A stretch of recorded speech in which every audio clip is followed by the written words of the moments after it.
Saudações aos entusiastas do esporte a motor. Este é o quadro GP Total, Corrida a Corrida. Estamos rememorando a temporada 1986 da Fórmula 1, temporada tão especial, ocorrida 40 anos atrás. Já estamos na segunda metade da temporada 86, Grande Prêmio da Grã-Bretanha, e esse tem bastante coisa para a gente falar. A briga entre o campeonato, a situação de Jacques Laffite, muitas coisas para a gente poder falar, e claro, divido mais uma vez os detalhes de toda essa corrida com meu amigão Márcio Madeira.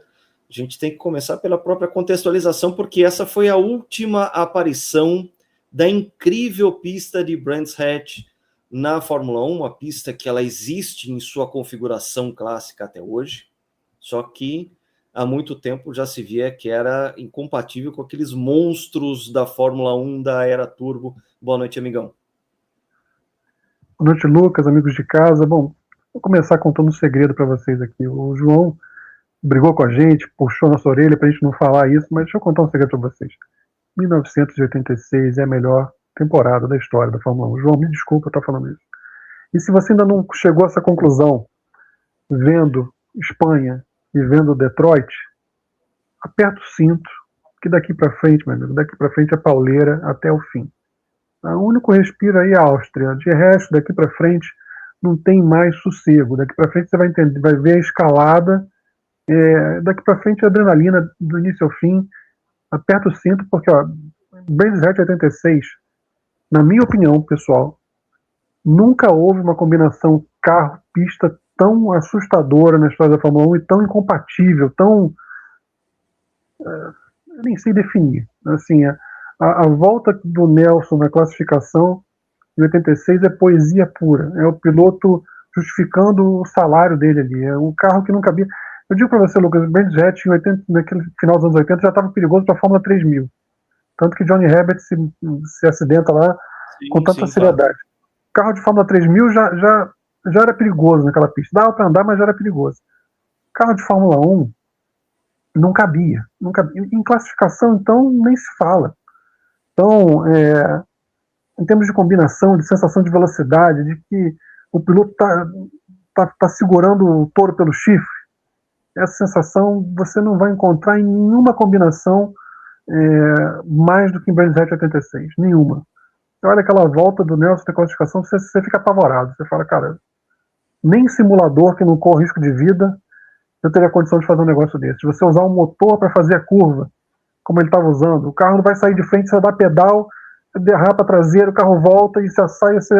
É poesia. Eu lembro de eu conversar com o Moreno sobre essa volta. Uma vez estava conversando com o Moreno veio para mim e falou, puta, que volta bonita, né? Que volta fantástica. O Moreno falando comigo isso. Então, realmente para quando acabar aqui, vai lá na plataforma mesmo, já digita Nelson Piquet, classificação, Brands Hatch 86 e para apreciar, porque é poesia, coisa linda, e assim, realmente é assustador, a sensação de velocidade nessa pista. Em 85 já tinha sido assim, a pole do Ayrton 85 é fantástica, e aquele mergulhão ali antes da Druid, né, que tem, como é que é o nome da curva? Vamos contextualizar, né, que é a Paddock, né, a gente precisa falar que a pista de Brands Hatch, ela vem desde os anos 60 na Fórmula 1 e praticamente do mesmo jeito. A gente está falando de uma Fórmula 1 daqueles carrinhos de 450 quilos e 1,5 litro de capacidade, aspirado.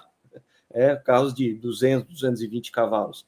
Agora a gente estava falando de monstros de 1.200 cavalos, 1.250, 1.300 em condição de qualificação, numa pista que não mudou a largura, era a mesma largura, e que nessa parte da largada, que ela é curvada, é como se ela fosse um grande anfiteatro, e ela tem esse grande mergulho, que é a Paddock Hill, que é o começo, e depois uma subida muito grande, que é para Druids. E o circuito, ele aproveita muito a geografia do local, que tem esses mergulhos, essas subidas e descidas, muito diferente de uma Silverstone, que é plana completamente, porque era baseada num aeródromo. Vários circuitos na Inglaterra, na Grã-Bretanha em si, porque também tem circuitos na Escócia, Knockhill, etc. Mas a maioria dos aeródromos britânicos acabou depois virando circuito. Agora, o Brands Hatch não, ele tinha uma configuração muito diferente, que aproveitava essa geografia local. Era um circuito muito estreito para os carros já dessa época, e absolutamente incompatível para o nível de potência que eles tinham. As áreas de escape eram totalmente subdimensionadas, e isso ficou claro pelo próprio destino do Jacques Laffite, que vamos falar um pouco do Laffite antes da gente falar do próprio qualifying e da largada em si, que o Laffite se envolve num problemão na largada.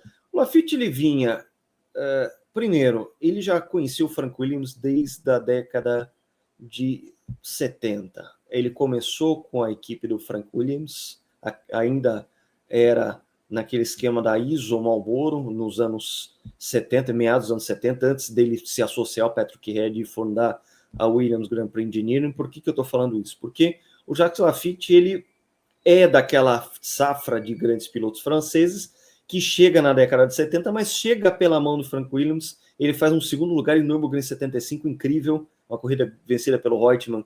O Niki Lauda era franco favorito, furou um pneu, ele se atrasou, o Reutemann ganhou com competência, o Jacques Laffite foi segundo com uma ISO Marlboro, que era um carro feito pelo Frank Williams.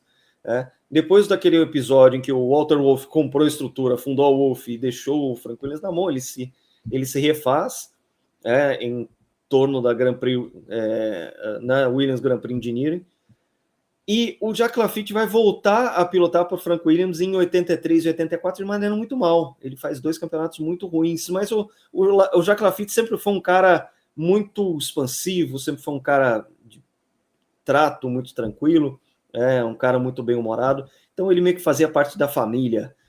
Assim que ele foi dispensado em 85, ele volta para a Ligier, que ele acabou sendo o primeiro piloto da Ligier, o primeiro titular da Ligier em 76, assim que a equipe foi formada. Ele passou esses tempos de Williams e depois acabou voltando para a Ligier em grande forma, muito melhor do que ele vinha performando. E em 86, mesmo com 42 anos de idade, ele estava indo muito bem. Ele estava em sexto no campeonato com 14 pontos. Não estava muito longe do pessoal que era ali contender do campeonato.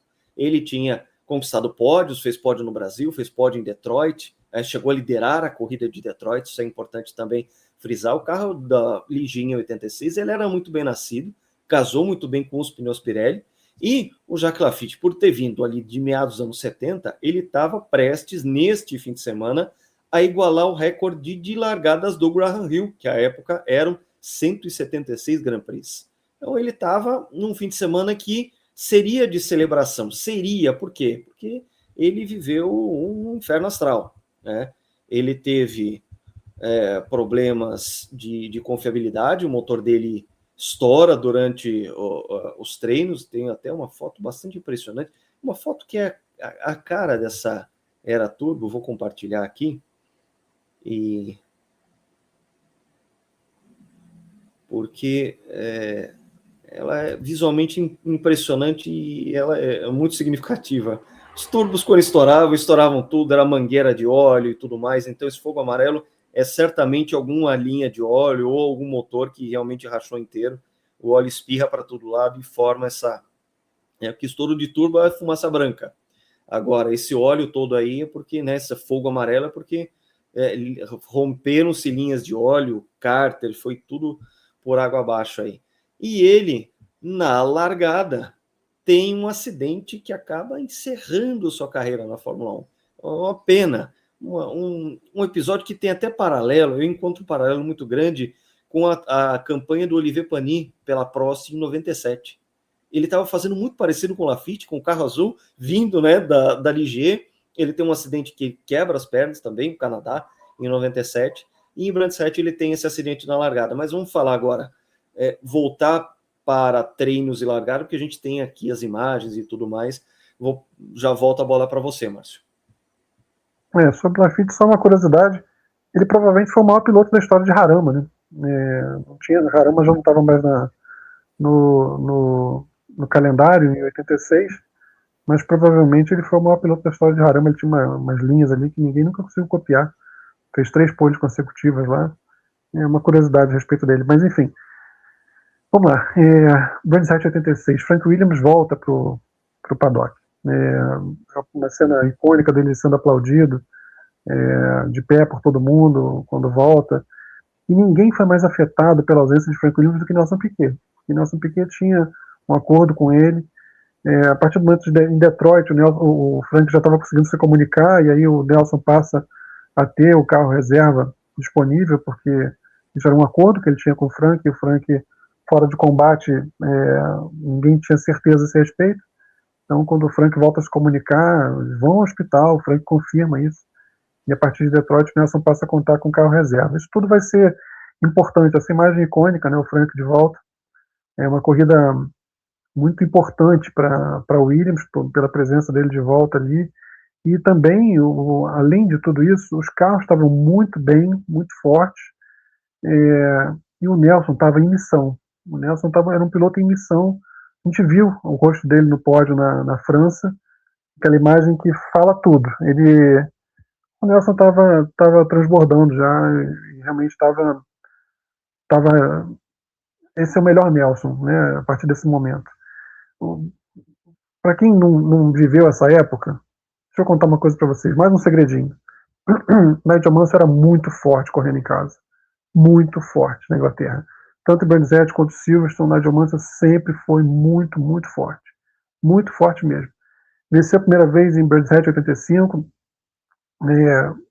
Não vou querer dar spoiler do resultado de 86, a gente vai ver logo em breve isso. A grande batalha que ele teve com o Nelson em 87, que ele também venceu. Em 92, então, foi uma apoteose. Ele sempre foi muito forte. 90, ele estava forte pra caramba. Sempre foi muito forte. 88, andou pra caramba debaixo de chuva e Silvers. Nigel sempre foi muito forte na Inglaterra. E o Nelson chega para Brands Hatch disposto a bater o Nigel dentro de casa. E o Nelson, esse é o Nelson que a gente estava esperando ver desde o início do ano. Claro, ele andou bem, muitas vezes o resultado não fez justiça ao quanto ele andou. Mas agora não, agora ele estava batendo na mesa. Nelson liderou treino de manhã na sexta-feira, liderou a classificação na sexta-feira, liderou o treino da manhã no sábado, liderou a classificação no sábado. A volta de classificação dele no sábado, como eu falei, é uma das maiores da história. Tem que ser parada para ser vista quando acabar esse vídeo aqui, apreciar, é uma coisa maravilhosa. E ele bateu o Mansell com autoridade, meio segundo, numa pista com o Brands Hatch. Nelson realmente foi ao limite, pilotou aquele carro com a faca entre os dentes, como fez valer os 2 títulos mundiais dele, que seriam 3 no futuro, fez valer a reputação dele, botou ali tudo. E você botar meio segundo no Mansell e Brands Hatch com o mesmo carro, você tem que assumir muito risco. Tem que ser muito bom no que faz. E o Nelson estava andando muito nesse fim de semana. Pra você ter uma ideia, Lucas, a combinação daqueles carros com aquela pista estava tão no limite que você vê Detroit, os carros baixaram quase 4 segundos o tempo da pole do ano anterior. Em Rockingham, que a gente vai ver na nossa próxima corrida, baixaram mais de 5 segundos em relação a 84, que não tinha tido em 85. E em Brands Hatch, praticamente repetiram o tempo do ano anterior. O Nelson baixou em 2 décimos o tempo da pole do Ayrton de 85. O próprio Ayrton não conseguiu repetir os tempos que tinha feito em 85. Porque era uma coisa assim de limite. A gente vê isso em Adelaide, por exemplo. A gente entrevistou o Stefano Modena aqui, se depois, quem não viu, veja. Uma entrevista fantástica, a melhor entrevista do Modena na internet. E ele fala que com 4 bares de pressão o carro não estava inguiável em Adelaide. E que quando ele baixou a pressão para 2,5 bares, ele baixou ali vários segundos o tempo de volta dele. Quer dizer, o Brands Hatch era um pouco parecido. Você já estava num ponto em que a potência já estava demais. Então você vê, baixou 4 segundos em Detroit, baixou 5 em Rockingham, e Brands Hatch não baixou 2 décimos ali. O Nelson, o Ayrton mesmo ficou mais lento, porque o carro mais potente, ele não estava tão equilibrado em 86 quanto estava em 85, a Lotus do Ayrton, ele virou um 7.5 e em 85 ele tinha virado um 7.1. Então, a pista já estava no limite, os carros já não era mais uma questão de potência, você andar rápido em Brands Hatch, não era mais uma questão de potência, era uma questão de equilíbrio, de você conseguir botar... A gente está falando em volta em 1 minuto e 7, era uma volta muito rápida, muito, muito rápida. E que realmente estava ali, o limite era o limite físico da pista mesmo. Não existia potência que ficasse no chão na pista. A questão era essa, você tinha excesso de potência, né? E era que você conseguir botar aquilo no chão e também muito de coragem, porque quem já guiou em Brands Hatch em simulador, alguma coisa, você vê que tem muita curva cega, muita curva que você tem que mirar no apex sem estar vendo nada e esticar aquilo até o fim. O que o Nelson faz ali realmente é impressionante. Todos eles são grandes voltas, mas a volta do Nelson é fantástica. Bom, corrida. Vamos para a largada. Nelson primeiro, Mansell E eu segundo. vou chamar a atenção para a foto da largada, que é o que eu falei. Brands Hatch era um grande anfiteatro. Guardadas as proporções, ela tem uma similaridade com Interlagos nesse aspecto, porque ela tem toda uma formação de um público em volta, como se fosse uma enorme concha acústica, e largada, dá para ver muito bem, primeiro, uma torcida enorme. Vou até pegar aqui as informações que eu tenho aqui em anuário, porque é impressionante esse público, e a gente está falando de um público de, na época, 170 mil pessoas.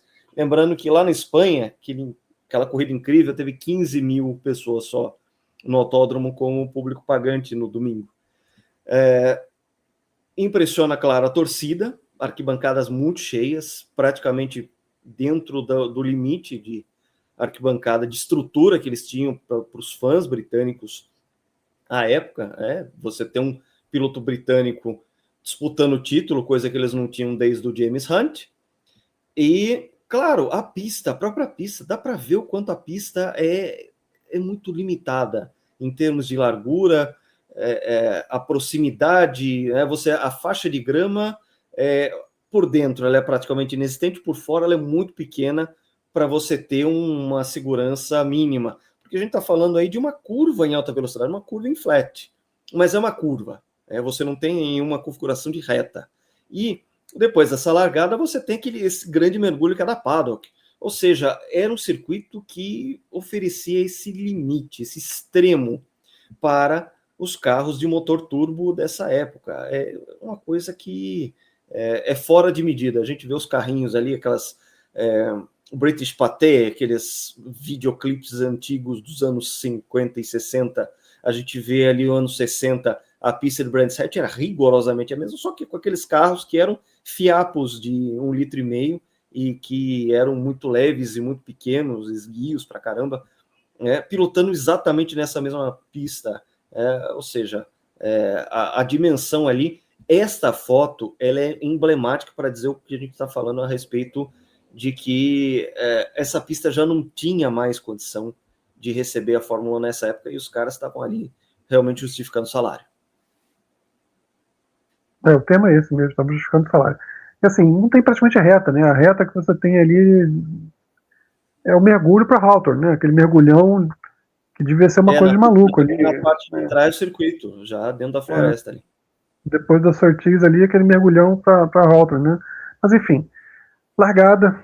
Na primeira largada, o Mansell larga melhor do que o Nelson, inclusive. O Ayrton também larga muito bem. Só que o Nigel, na hora de passar a segunda, ele quebra o eixo de transmissão. Ele fica sem transmissão. E no meu entendimento, e no meu entendimento, Lucas, no meu entendimento, é isso que provoca o primeiro dominó a cair, que vai redundar no acidente do Laffite.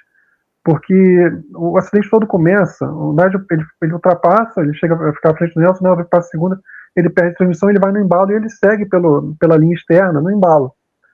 E muitos carros começam a chegar atrás dele e frear. E o Butsen vinha em aceleração, no que ele freia, o carro guina para a esquerda, bate à esquerda e volta para o centro da pista. E aí 8 carros se envolvem. O mais sério deles, o Laffite, que vai desviando e acaba batendo de frente no muro interno. E aí quebra várias fraturas nas pernas, no pelvis. Pois é exatamente isso aí. O Butsen bate à esquerda e volta. O carro azul mais à direita é justamente o do Laffite, que ele bate de frente no muro.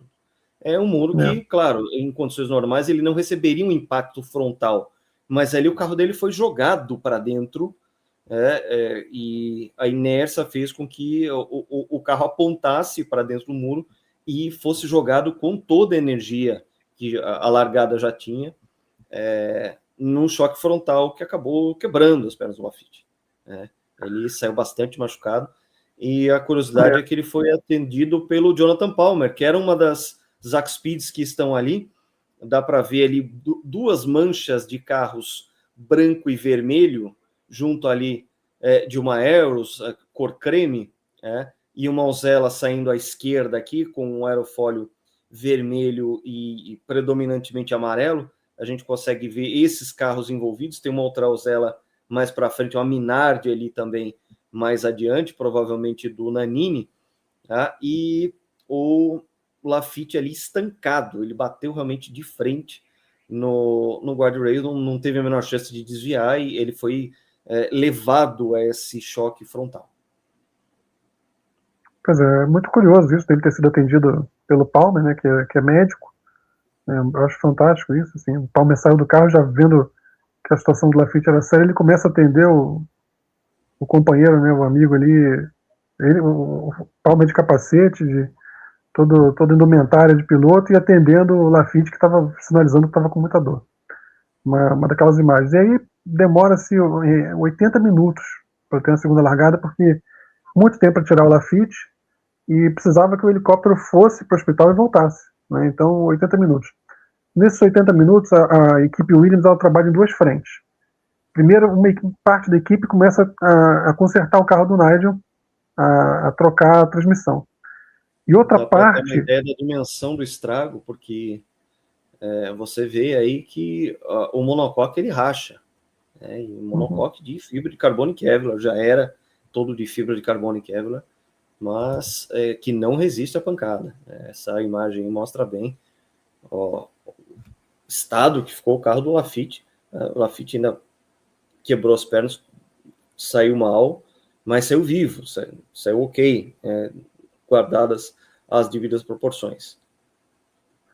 Então, enquanto uma parte da equipe Williams trabalhava em consertar o carro do Mansell, outra parte da equipe estava preparando o carro reserva, que era do Nelson, para as dimensões do Mansell. O trabalho da primeira equipe não ficou pronto a tempo. Na hora que fechou-se o box, que tinha que ir para a pista, não estava pronto ainda. Então, como resultado, o Nigel vai para a corrida com o carro que estava ajustado para o Piquet. Isso tem muito significado, tem muita importância. O Nigel tinha pilotado brevemente esse carro na sexta-feira pela manhã, o carro dele tinha superaquecido, então ele já tinha alguma familiaridade com o carro ajustado para o Nelson, mas ainda assim tinha um processo de adaptação. Então vem a segunda largada, o Nelson de novo larga bem, quer dizer, agora ele larga bem, assume a ponta.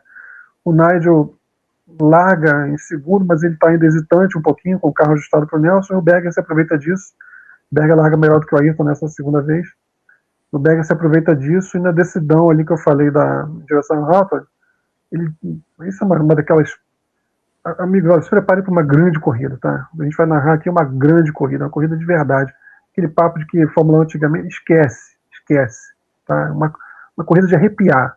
Você imagina o que era aquela Williams Honda e a Benetton BMW saindo da Surtees ali, com o pneu ainda frio, vem o decidão para Hawthorne e os dois motores abertos, sabe, acelerando com gosto, e a pista estreita, roda quase na terra, e o Berger mergulha para passar ali o Mansell e assume a segunda posição, e o Ayrton em quarto. O Ayrton, se eu não me engano, chega a ser ultrapassado pelo Keck, agora não tenho certeza disso.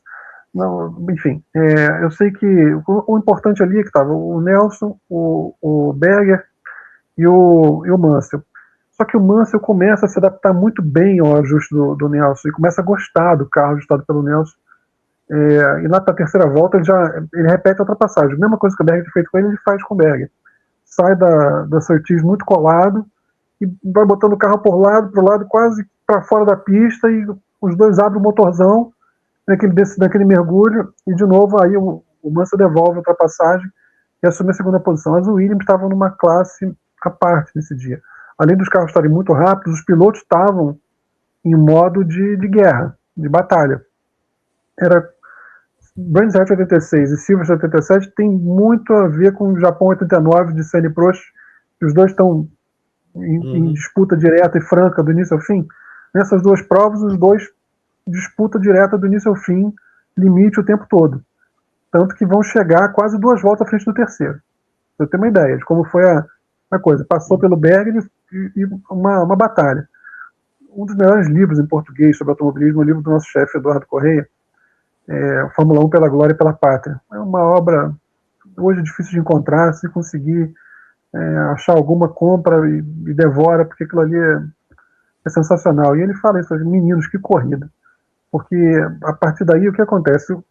O Nelson e o Mansell andando no limite, os dois, e nenhum parece em condição de suplantar o outro. O Nelson não tem condições de abrir e o Mansell não tem condição de ultrapassar, de alcançar. Os dois andando muito no limite mesmo. 23ª volta, o Berger abandona por um problema do motor BMW. Nessa mesma volta, o Nelson erra uma troca de marcha. Saindo ali da volta, justamente ele erra uma troca de marcha, Mansell ultrapassa ele. Nelson não fecha a porta, deixa Mansell passar e vai ficar colado, né, no Mansell. Mesma coisa que a gente tinha visto antes. Se o Nelson não conseguia fugir, o Mansell também não consegue fugir. Os dois em batalha direta. Uma certa altura, como ele já estava muito à frente do terceiro colocado, que nessa altura era o Ayrton, o Nelson vai para os boxes trocar pneus, tentando justamente voltar com o pneu mais rápido, caso o Mansell fosse, tentando um undercut, né, o Mansell depois fosse trocar pneus, o Nelson recuperar a ponta. O Nelson estava determinado nessa corrida. Ele cometeu esse único erro, que foi uma marcha que não engatou. Pois bem, o Mansell logo depois faz a troca também. O Ayrton vai abandonar, ele estava com problema de ignição e problema de câmbio. E aí ele para, fica 5 minutos parado nos boxes. Quando volta, ele está sem quarta marcha. E não tem sentido, já 5 minutos atrasado, sem quarta marcha, não tem sentido, ele abandona a corrida. O Ayrton sai dessa equação aí. Segundo abandono seguido dele, vinha numa campanha heróica de se manter na luta pelo título, mas com abandono na França, abandono em Brands Hatch, ele começa a ver a disputa ficar mais distante, né?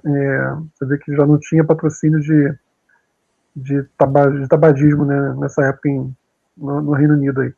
Mas enfim, o Prost nessa altura fica em terceiro porque o Ayrton abandona e o Mansell faz a troca, volta um pouco à frente do Nelson. Só que o Nelson vem babando atrás. O Nelson já estava com o pneu aquecido e ele vem enlouquecido atrás do Mansell. Eles dão a primeira volta, o Mansell com o pneu frio. Na abertura da volta seguinte, o Nelson vem para passar. O Nelson era o momento decisivo da prova. Ele mergulha na paddock, muito colado, tira na subida da Druid à direita e ele ia passar. Ia passar, mas não passou porque justamente na linha interna estava a Minardi, direção do Nannini, para ser ultrapassada como retardatário. Vinha mais lento do que eles, claro, muito mais lento, e na linha interna, e o Nelson tira para passar, e aí dá de cara ali com a Minardi do Nannini, tem que voltar para fora, ele continua andando colado, mas nunca mais tem outra chance real de ultrapassagem. Então foi uma batalha, uma guerra, e foi decidida nesse momento, quer dizer, no erro do Nelson, desculpa, na troca de marcha, depois, no momento que o Nelson ia ultrapassar de volta, a presença da Minardi do Nannini. O Minardi vai levar o carro até o fim para vencer, eles vão botar quase 2 voltas no Prost, foi um ritmo frenético dos dois até o fim. E aí, Lucas, assim, o que é interessante? O Nigel fala, venci com o carro ajustado pelo Nelson. Né? E isso ecoa muito forte dentro do próprio Nelson. O Nelson se sente muito mal com isso, muito traído com isso, se sente muito injustiçado de estar fazendo trabalho sujo, como ele fala, quer dizer, desenvolvendo o carro, desenvolvendo equipamento, e o Nigel vai, pega todo o acerto dele, o ajuste dele, e ganha a corrida com isso. Então, a gente vai ver que a partir de Alemanha e Hungria, o Nelson vai abrir a caixa de ferramentas. A gente vai falar isso na próxima corrida, mas ele fala, bom, você vai copiar meu acerto? Então, a malandragem do Nelson, todo aquele lado moleque no bom sentido, além das habilidades que a gente viu muito claramente em Brands Hatch, ele dominou, como falei, todos os treinos, treinos livres e treinos classificatórios, ele dominou tudo, estava realmente em condições de bater o Nigel ali em Brands Hatch, o que é um feito muito grande, e acabou não acontecendo por esses 2 detalhes, a marcha errada e na hora que ele ia ultrapassar o Nannini ali. Mas ele entende isso, que o Nigel gostou do acerto dele, dali para frente vai querer copiar, e ele vai usar isso a seu favor tanto na Alemanha quanto na Hungria. A gente vai ver isso muito em breve. Enfim, foi um corridaço, uma batalha. Foi uma derrota sentida para o Nelson, muito sentida, porque ele andou muito, ele queria muito essa vitória. Foi realmente uma guerra. E tem até uma foto, não sei se você tem essa foto aí, da esposa do Frank Williams, assim, segurando o troféu com raça, assim, no pódio. É uma imagem... Olha aí, já vou compartilhar aqui. É uma imagem forte, assim, porque tudo que eles tinham passado, né, com o acidente do Frank, e ela administrou, chamou a responsabilidade ali nesse período.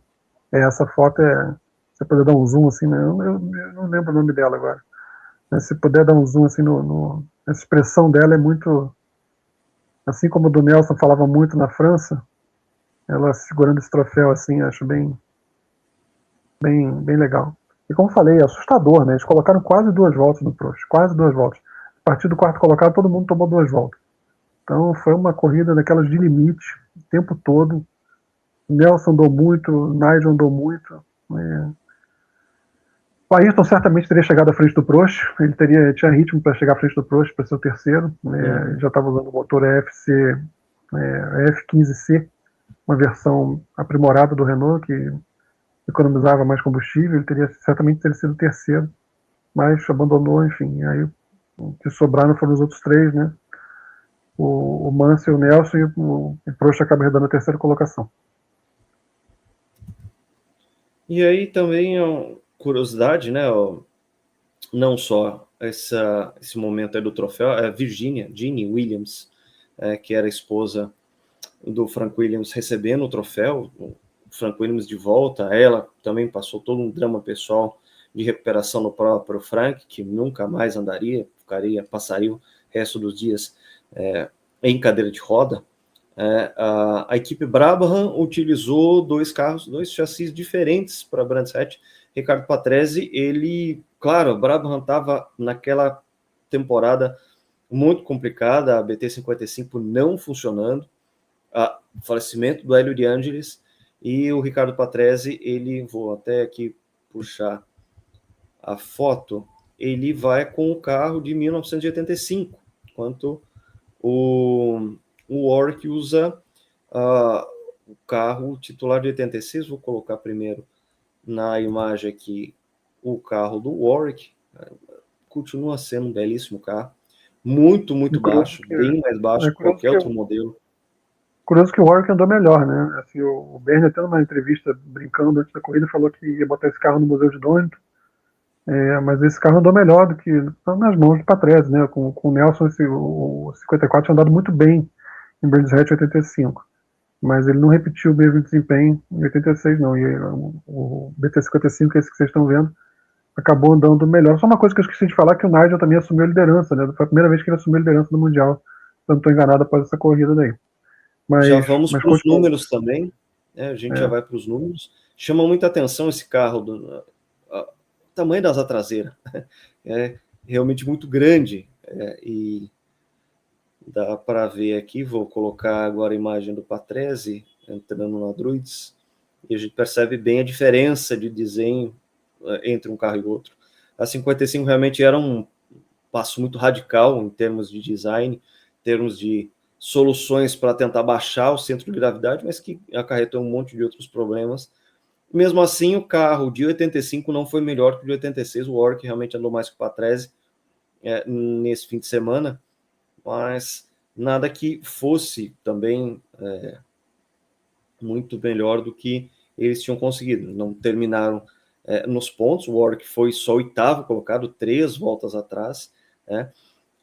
Completaram os 6 primeiros o Arnoux, na 4ª colocação, mais pontos aí para Ligier, e uma dupla pontuação para o Duda Tyrrell, Martin Brundle na 5ª colocação, Philip Streiff como o 6º colocado. Mansell assumia a liderança do campeonato com 47 pontos, Prost ficava com 43, mesmo assim, naquela consistência de sempre, aquela eficiência discreta de Alain Prost. Senna com os mesmos 36, e o Nelson subiu um pouco para 29. Ele ainda estava atrasado, ele abria essa segunda metade da temporada 86 um pouco atrasado em relação aos seus concorrentes, principalmente se a gente considerar o Mansell com 47 pontos, o Nelson apenas com 29, mas a gente teria pela frente o Grande Prêmio da Alemanha, e aí o Nelson realmente disposto a virar o jogo e usar todas as suas estratégias dentro e fora da pista para realmente reconquistar e ganhar terreno. A gente, nesta série, acompanhou o quanto o Nelson não conseguiu capitalizar pontos enquanto ele estava andando melhor que o Mansell no começo da temporada. E, claro, teve o episódio da França, que ele ficou consternado, e diante de mais uma derrota contra o Mansell, ele estava para lá de disposto a mudar esse jogo, e é o que a gente vai ver nas próximas etapas aqui no GP Total, corrida a corrida. Assine as notificações, fique com a gente, não perca nenhum desses episódios dessa que a gente considera a melhor temporada de todos os tempos da Fórmula 1. Espero vocês aqui. Até lá!